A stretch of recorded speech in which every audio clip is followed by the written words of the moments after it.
Morning everybody. Now we are continue the chapter 2 of geography of class 10th. The topic is agriculture. Now we start the new crops, that is beverage crop. Beverage crops that produce for the drink, जिसको पेय पदार्थ भी कहते हैं. तो it's example is T, coffee, कहवा, etc. तो इसमें पहले हम जो है टी मीन्स चाय.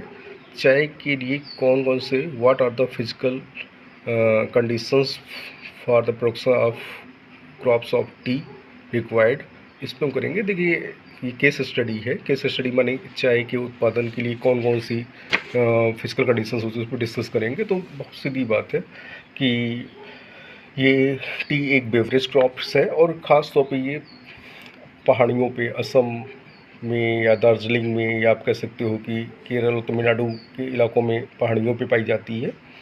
तो इससे रिलेटेड स्टार्ट करते हैं. T is the most important beverage crop of India. T एक भारत का मुख्य पेय पदार्थ है. क्लाइमेटिक कंडीशन के बारे में डिस्कस करें तो पहली बार टेम्परेचर पे आते हैं. The T plant grows well in tropical and सब ट्रॉपिकल क्लाइमेट. इसके लिए ट्रॉपिकल और सब ट्रॉपिकल क्लाइमेट चाहिए. T bushes require warm and moist fast free climate. इसके लिए जो है वार्म यानी गर्म और नमीयुक्त माहौल चाहिए. और इसके लिए मौसम एकदम साफ़ होना चाहिए, कोई भी कोहरा वोहरा ना हो मार्केट में या इन्वायरमेंट में all through the year. T bushes need temperature of more than 25 centigrade. चाय के लिए कम से कम 25 सेंटीग्रेड से अधिक का तापमान चाहिए. तो आप देख सकते हैं कि ये वार्म ह्यूमिड क्रॉप्स है और ये ट्रॉपिकल और सब ट्रॉपिकल रीजन में पाई जाती है. नंबर सेकंड जो है रेनफॉल. तो T plant needs heavy rainfall. इसके लिए ज़्यादा पानी की ज़रूरत चाहिए, रेंजिंग बिटवीन जो कि 150 से 250 सेंटीमीटर के आसपास, 150 centimetre to 250 centimetre. The rainfall should well distributed throughout the year. और पानी लगभग साल में मतलब जो है पूरे साल हल्का हल्का चाहिए, मतलब जो रेनफॉल की ज़रूरत पूरे साल होती है इसके प्रोडक्शन के लिए. लेकिन यह एक चीज़ गौर करने वाली बात है कि जो रेनफॉल हो वो ज़मीन में रुके ना पानी.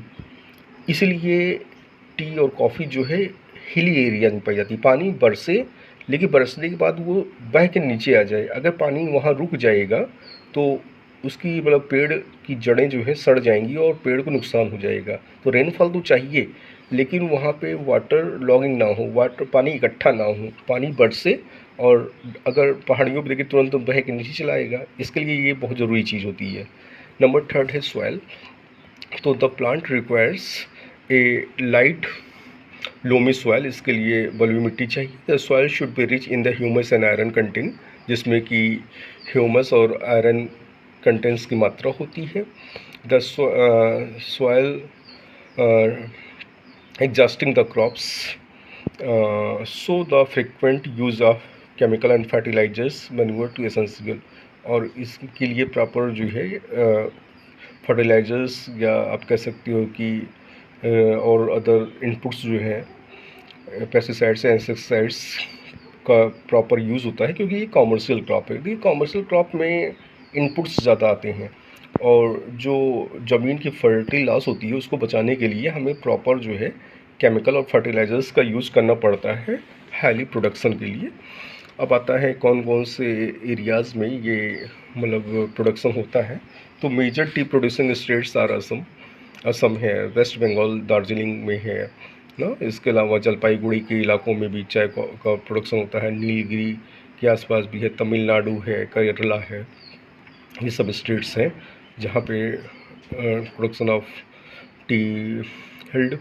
इसके अलावा Himachal Pradesh, Uttarakhand, Meghalaya, Andhra Pradesh, Tripura are also the tea producing states of India. इसके अलावा कुछ जो है टी इन सब इलाकों में भी होते हैं.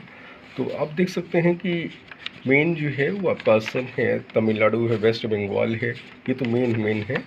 और इस तरह से आप देख सकते हैं कि ये आपका टी हो गया. अब दूसरी टॉपिक हम लोग लेते हैं स्पेशल क्रॉप्स के अंतर्गत, मतलब पर्टिकुलर वो है पल्स. पल्स माने जो है दालें है ना, तो what are the geographical conditions required for the cultivation of pulse. कौन कौन सी भौगोलिक चीज़ें हैं, जोग्राफिकल चीज़ें हैं जो कि दाल के उत्पादन में ज़रूरी हैं। तो नंबर 1, pulses need to less moisture and survive even to the dry condition. दालों के लिए बहुत ज़्यादा नमी या पानी की जरूरत नहीं होती है। और दूसरी बात जो है, ड्राई कंडीशन मतलब सूखे में, मतलब जहाँ मतलब पानी मतलब ज़्यादा नहीं होता है, हल्की बारिश में भी ये पल्स की कृषि हो सकती है। नंबर 2 जो है, temperature is required for 25 to 30 centigrade, मतलब जो है तापमान जो है 25 से 30 सेंटीग्रेड के आसपास होना चाहिए। नंबर 3 पॉइंट इसके लिए बता रहे हैं, रेनफॉल भी बहुत ज़्यादा नहीं होनी चाहिए। Pulse grow well to the 50 to 75 centimetre, मतलब 50 से 75 सेंटीमीटर के आसपास रेनफॉल चाहिए, क्योंकि अभी आपको पहले ही बताया गया है कि बहुत ज़्यादा इसके लिए मॉइस्ट या वाटर की जरूरत नहीं पड़ती है। This can be grow on all type of soil, ये सभी सॉइल्स में दाल की खेती की जा सकती है। But the dry light soil is best for it ना, मतलब जो है आप कह सकते हो कि जलोढ़ मिट्टी जो है ये हो सकती है इसके लिए, अगर मतलब जो है अनफर्टाइल लैंड या इरिगेशन की फैसिलिटी नहीं भी होती है, तो ये पल्स ऐसा है जो लगभग हर ज़मीन पे या सॉइल पे प्रोडक्शन कर देता है। तो पल्सेज आर लेगुमिनेसी क्रॉप्स, ये लेगुमिनेसी कुल का पेड़ होता है, दालें, which have to the restoring the soil fertility, जिसके जड़ों में कुछ नाइट्रोजन कीड़े होते हैं जो कि ज़मीन की फर्टिलिटी को मेंटेन किया करते हैं। These pulse are mostly grown in the rotation of crop to the other crops, इसीलिए लोग जो हैं खेत में एक दो बार गेहूँ या चावल उगाने के बाद दाल को बो देते हैं, जैसे कि ज़मीन का जो फर्टिलिटी वाला बैलेंस है वो बना रहे।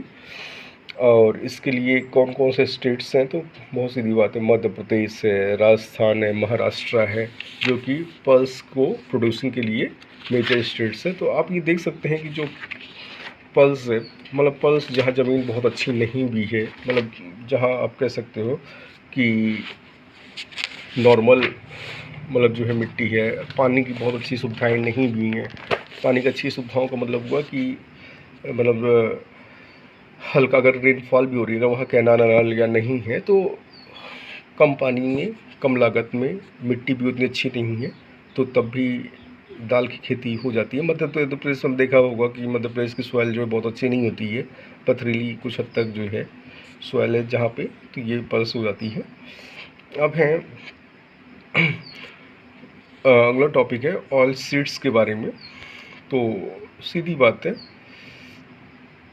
ऑयल सीड्स जो हैं मतलब ऐसे सीड्स जिससे कि तेल निकलता है या तेल बनाया जाता है, और उसकी क्या इम्पोर्टेंस है और मतलब जो है इसमें हम डिस्कस करेंगे। तो मुख्य रूप से 4 ऑयल सीड्स का इस्तेमाल होता है। नंबर 1 मस्टर्ड, जिसको हम लोग सरसों का तेल कहते हैं। नंबर 1 ग्राउंड नट, जिसको हम लोग मूँगफली का तेल कहते हैं।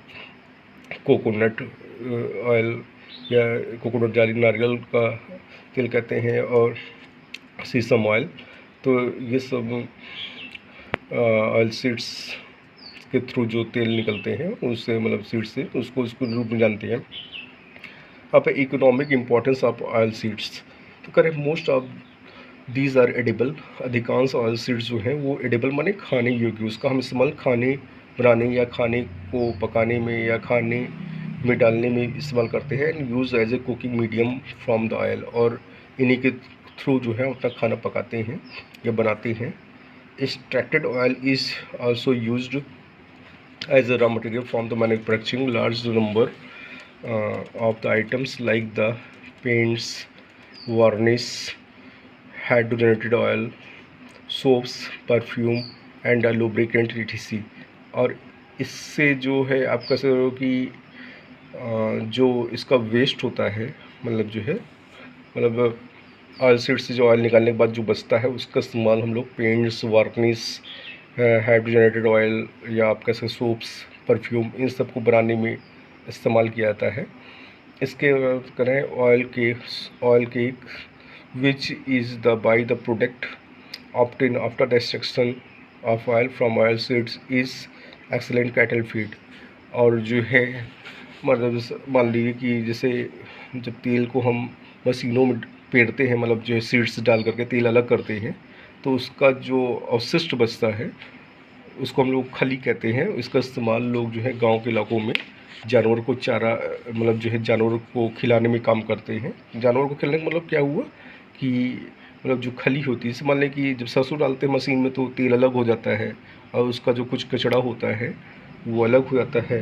तो आप कह सकते हो कि उस कचड़े का इस्तेमाल जो है मतलब उसको खली कहते हैं, उसको जानवर को खिलाने में काम आता है। तो इस तरह से आप देख सकते हैं कि कैसे कैसे जो है और किस रूप में जो है मतलब जो है ऑयल सीड्स का इम्पोर्टेंस मतलब रोल होता है। और ऑयल का खैर एडिबल प्रोडक्ट है ये, इसके लिए कोई बताने की ज़रूरत नहीं है। तो ऑयल के बारे में आपने देखा, तो इसके साथ ही हम लोग इसको यहीं ख़त्म करते हैं। Okay, that's all.